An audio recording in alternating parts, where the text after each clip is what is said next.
What's going on, y'all? It's DG back with another video. Going to be giving y'all a quick review on these new Nike Zoom Freak 6s. So let's get right into it. Traction consists of this Giannis logo inspired pattern. It is a little bit different from the 5s, especially in the heel portion. The design is different, but for more or less, it is similar patterns. I'd say traction is a little bit inconsistent, especially on dust guys. I have been playing in the Giannis Immortality 4.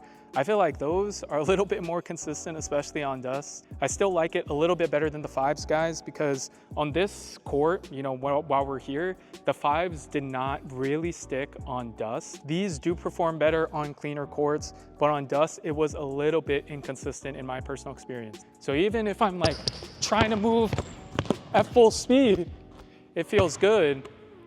But then if I try to like stop like that, slides over a little bit. So I'm just gonna like do this right now and see if it sticks or not. Like it kind of slid just a little bit, but sometimes it really does stick to the floor. So in my conclusion, it is a little bit inconsistent, especially on like not the best floors. But if you're on a clean floor, these will work good. But when we're talking about the Giannis Immortality line, as well as the Zoom Freak line, neither is going to be the most durable option for outdoors. I think it's more worth it, even from an outside perspective, or not even from a durability perspective, but just to wait for a sale. Even then, there are a ton of outdoor, retro types of basketball shoes on the market. Cushion setup is a little bit different from the 5s guys. These are a little bit closer to the ground.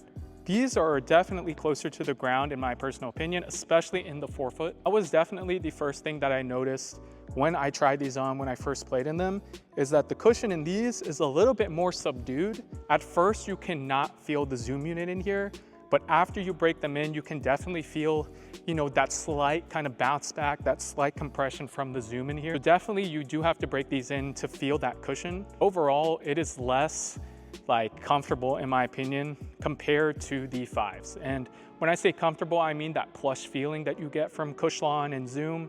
These are much closer to the ground, which is great if you're a shooter.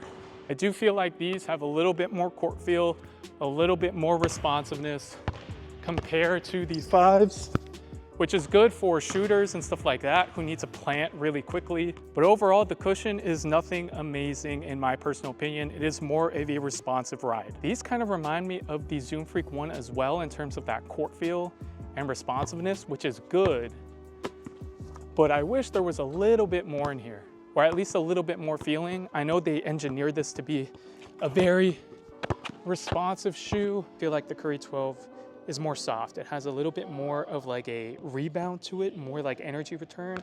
If you're a bigger guy, honestly, it's kind of weird, but you may need something that has a little bit more impact protection, even indoors. That said, if you are a big guy who has a lot of mobility to their game, who kind of plays like a, point forward or a guard pretty much, which is a lot of the NBA right now, then yeah, these might be a good option for you because they're quick, they play fast, they have a lot of court feel, a lot of response. It's just nothing too crazy. Even just bouncing in them right now, I can tell, based on other shoes that I played in outside, this is not gonna provide, it's gonna provide responsiveness, court feel, or I guess ground feel, as you guys can expect from a responsive cushion setup, but it's not gonna provide that impact protection that you may need for long, 1 to 2 hour sessions, or even if you're older, even 30 minutes might hurt your back, it might hurt your legs, right? So that's kind of my opinion. I do think it's a solid outdoor option for outdoors, but maybe at 30, 40, 50% off. In terms of fit, I would definitely stay true to size in these. They just do have a nice fit to them. There are also no hot spots in this shoe for all my wide and flat footers. Y'all know what I'm talking about. I do not feel like this shoe is narrow in my personal opinion. I like going true to size. So whatever you went in the past Zoom Freaks, I would recommend getting the same size in these. Support, I didn't really have any issues because mainly it's low to the ground, right? So you're not really going to be rolling your ankle over unless you step on someone's foot. It also has a wide base and the lockdown is good. The fit is good, true to size. The internal heel counter is also pretty rigid, which is good for your heel and being locked in. But the materials are nothing too crazy. I don't think this is a premium shoe. I think this shoe has a great colorway with the threading due to, you know, this roses colorway that we first saw on the Zoom Freak 1. But overall, the materials are nothing too crazy as well.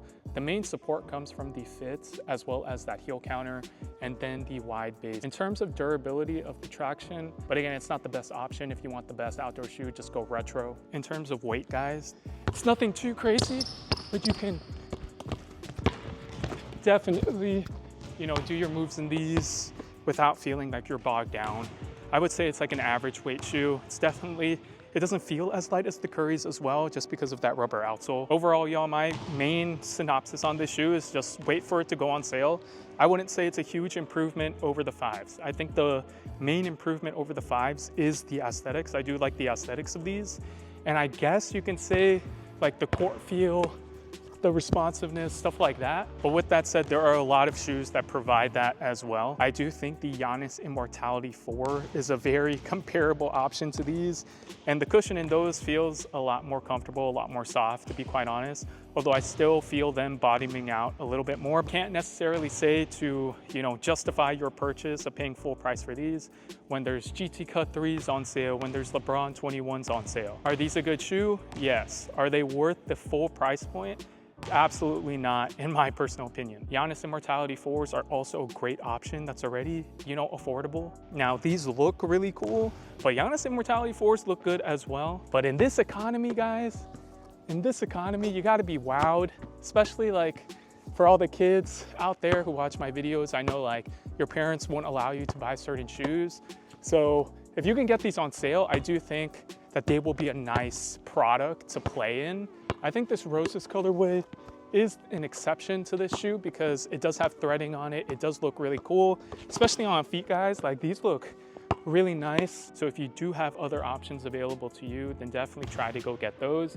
And then once these hit sale, because every Giannis shoe does hit discount, like most basketball shoes in general, like Nike basketball, even other brands, they usually hit discount. Just wait for that sale and then these will be more worth it. This may not be the biggest improvement overall from the 5 to the 6. Would you rather wait for a sale? Absolutely. So it is consistent throughout the 5s.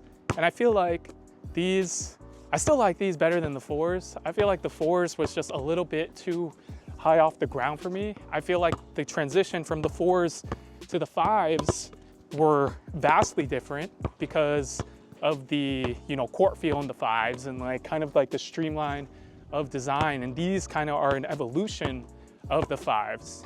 And I think the 7s should be a little bit better because Giannis is still an elite player, guys. Obviously, he's like one of the best in the world, literally.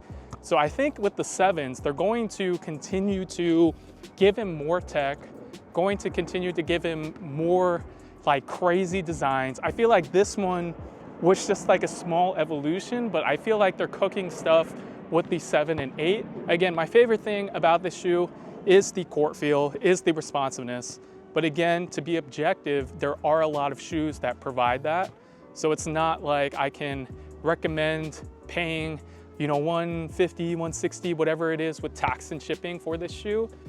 But this roses colorway looks good. It just may not be enough to really justify that full retail price. I'm not saying this is a bad shoe at all again, guys, because I guarantee, like if you like to shoot, if you're like a scoring type, I feel like you can get buckets in these for sure.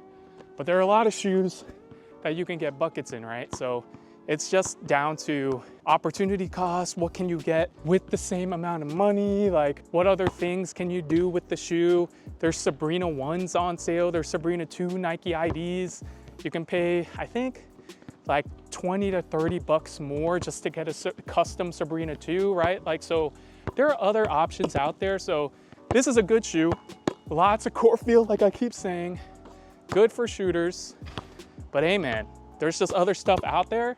It's a nice shoe. This is probably the best colorway that I've seen leaked so far. But at the end of the day, guys, if you like Giannis and you like his shoes, these aren't a bad option. There's just other options. So thank you guys so much for watching, and we'll catch you guys in the next one. Have a blessed day.